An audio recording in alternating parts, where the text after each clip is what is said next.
बिस्मिल्लाहिर्रहमानिर्रहीम अस्सलामु अलैकुम वरहमतुल्लाहि वबरकातुह। तो कैसे हैं मेरे प्यारे प्यारे व्यूवर्स। उम्मीद करता हूँ आप सब खैरियत से होंगे। मेरी दिल से दुआ है कि आप जहाँ कहीं भी हों अल्लाह पाक आपको खुश रखे, आबाद रखे और खैरियत से रखे। तो नाज़रीन इकराम, मैं हूँ अब्दुल्ला इदरीस और आप देख रहे हैं आपका अपना चैनल लाहौरी जायके। तो गाइज़, जैसा कि आप लोग देख सकते हैं, आज मैं आप लोगों की खिदमत में एक बहुत ही ज़बरदस्त किस्म की मायोनीज़ की एक परफेक्ट रेसिपी लेके हाज़िर हुआ हूँ। ये बनाना बहुत ही आसान है और झटपट बन जाने वाली रेसिपी है। बाज़ार से जो हम लोग मायोनीज़ लेके आते हैं, यकीन कीजिए ये उससे कई गुना ज़्यादा टेस्टी और ज़बरदस्त मायोनीज़ बनी है। आप लोग भी इसे घर पे ट्राई कीजिएगा, इंशाल्लाह बहुत ज़बरदस्त बनेगी। आप लोगों को करना क्या है कि मेरी वीडियो को लास्ट तक देखना है। जो जो स्टेप इसमें बताए गए हैं वो आप लोगों को फॉलो करने हैं। तो इंशाल्लाह आप लोग भी सेम इसी तरीके से मायोनीज़ बना के इसे इंजॉय कर पाएंगे। तो चलिए गाइस, शुरू करते हैं टाइम ज़ाया ना करते हुए, अल्लाह का नाम लेके। बिस्मिल्लाहिर्रहमानिर्रहीम। तो सबसे पहले एक ब्लेंडर ले लिया। ब्लेंडर के जार में हमने एक अंडा ऐड कर दिया गाइस। ये मैं आप लोगों को एक अंडे की रेसिपी बता रहा हूँ। एक अंडा उसमें डालने के बाद, जार में डालने के बाद, उसमें हमने 3 जवे लहसुन के डाल दिए हैं और हाफ़ टेबल स्पून इसमें शुगर ऐड कर दिया है। 2 पिंच हमने इसमें नमक ऐड कर दिया है और एक लेमन जूस इसमें ऐड किया है। एक लेमन का जूस निकालिए, वो हमने इसमें ऐड कर दिया गाइस।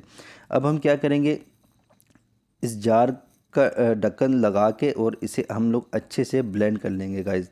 इसे ब्लेंड तकरीबन 1 मिनट तक आपने कंटिन्यूसली इसे ब्लेंड करना है गाइस। 1 मिनट तक कंटिन्यूसली इसे ब्लेंड करना है लाजमी।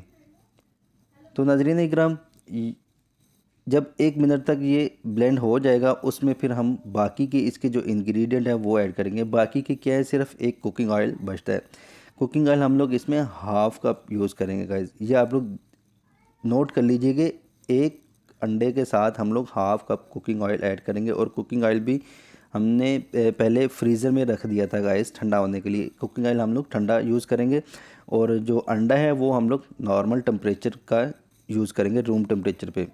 तो उसके बाद ये ऐड करने के बाद हम लोग इसे अच्छे से ब्लेंड कर लेंगे। तो नाज़रीन इकराम, आपको आपने बहुत सारी वीडियोस देखी होंगी मायोनीज़ की, जिसमें बताया गया कि कुकिंग ऑयल को एक दार बना के इसमें जार में डालना पड़ता है गाइस। तो बहुत सारे लोगों से वो दार नहीं बनती और वो नहीं डाल पाते और उनकी अक्सर रेसिपी जो है ना वो ख़राब हो जाती है। लेकिन मैं आप लोगों को बता रहा हूँ कि अगर आप लोग वो कुकिंग ऑयल की दार बनाए बगैर भी एक साथ सारा कुकिंग ऑयल डालने के बाद आप लोग इसे ब्लेंड करेंगे तो इंशाल्लाह ये इसी तरीके से ज़बरदस्त बनेगी। लेकिन क्वांटिटी जो जो मैंने आप लोगों को बताई है, आप लोगों ने वो ही यूज़ करनी है। तो ये देखिए, अल्हम्दुलिल्लाह बहुत ही ज़बरदस्त किस्म की मायोनीज़ हमारी बन के रेडी हो चुकी है। ये देखिए, इसकी थिकनेस भी आप लोगों को मैं अभी दिखाता हूँ कि ये थिक भी कितनी है और अल्हम्दुलिल्लाह बहुत ही ज़बरदस्त किस्म का इसका लुक भी आया है। ये देखिए, ये गाढ़ी कितनी है और यकीन कीजिए मैंने ख़ुद भी ये टेस्ट किया है, ये बाज़ार से कई गुना बेहतर इसका टेस्ट है और झटपट बन जाने वाली रेसिपी है।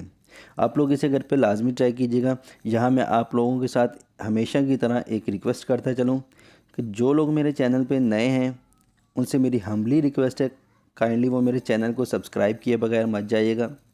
वीडियो अगर आप लोगों को अच्छी लगे, इसे लाइक कीजिएगा, शेयर कीजिएगा दोस्तों और फैमिली मेम्बर्स के साथ और अपना फ़ीडबैक लाज़मी दीजिएगा गाइज़। आपका फ़ीडबैक जो है ना वो कमेंट सेक्शन में लाज़मी दीजिएगा। आपका फ़ीडबैक वो हमारा हौसला बढ़ाता है और नई से नई रेसिपी लेके आने का एक जज़्बा पैदा होता है। आप लोगों के फ़ीडबैक से पता चलता है कि जो रेसिपी हम लोग आप लोगों के लिए लेके आ रहे हैं वो रेसिपी आप लोगों को पसंद आ रही है या नहीं आ रही। आपके फ़ीडबैक का बहुत ज़्यादा हम पे पॉजिटिव इम्पैक्ट पड़ता है गाइज़। इसीलिए आप लोग अपना फ़ीडबैक देना मत भूलिएगा। तो ये देखिए, अल्हम्दुलिल्लाह अल्हम्दुलिल्लाह मायोनीज़ जो है ना वो घर पे बहुत ही ज़बरदस्त किस्म की तैयार हो चुकी हुई है। इसकी थिकनेस भी आप लोग देख सकते हैं और ये आप टाइम भी नोट कर सकते हैं कितने टाइम में ये बन गई है। बहुत ही आसानी से बन जाती है। तो नाज़रीन इकराम, यहाँ टाइम हुआ है आप लोगों से इजाज़त लेने का। अपना और अपने घर वालों का बहुत ज़्यादा ख्याल रखिएगा। मुझे अपनी दुआओं में याद रखिएगा। आप लोगों से इंशाल्लाह मुलाकात होगी एक नई वीडियो में नई रेसिपी के साथ। तब तक के लिए अल्लाह हाफ़िज़।